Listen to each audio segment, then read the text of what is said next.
गाईस, हा बघू शकता आपण कवळा आहे आणि आज आपण कोलमामध्ये कवळा टाकून रसा बनवणार आहे। तर बघा असा कवळा असतो आणि हा जास्त श्रावण महिन्यामध्ये येतो। बघू शकता आपण पावसाळी रानभाजी आहे। बघू शकता हा आहे खारवलेला कोलिम।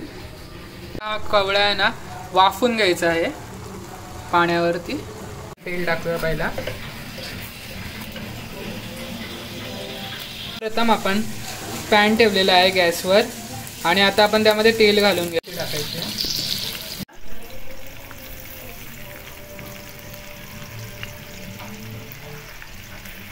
मीठ टाकू आपण।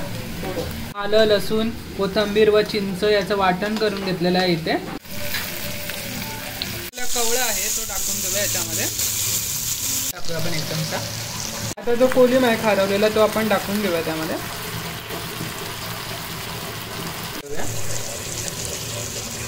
घेतलं ते वाटण आपल्याला टाकायचं त्यामध्ये। थोडं त्यामध्ये पाणी मिक्स केलं तर ते टाकूया आपण याच्यामध्ये।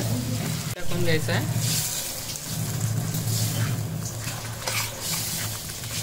रेडी आहे आपल्यावरती। आता थोडी कोथिंबीर टाकून घ्यायची।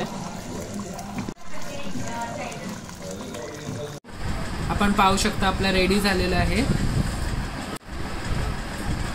तर मित्रांनो आपण पाहू शकता आपला रेडी झालेला आहे कवळ्या घातलेला कोलमाचा रस्सा।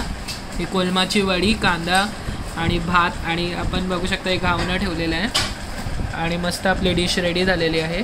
कसं वाटलं नक्की लाईक, शेअर व कमेंट करा। धन्यवाद।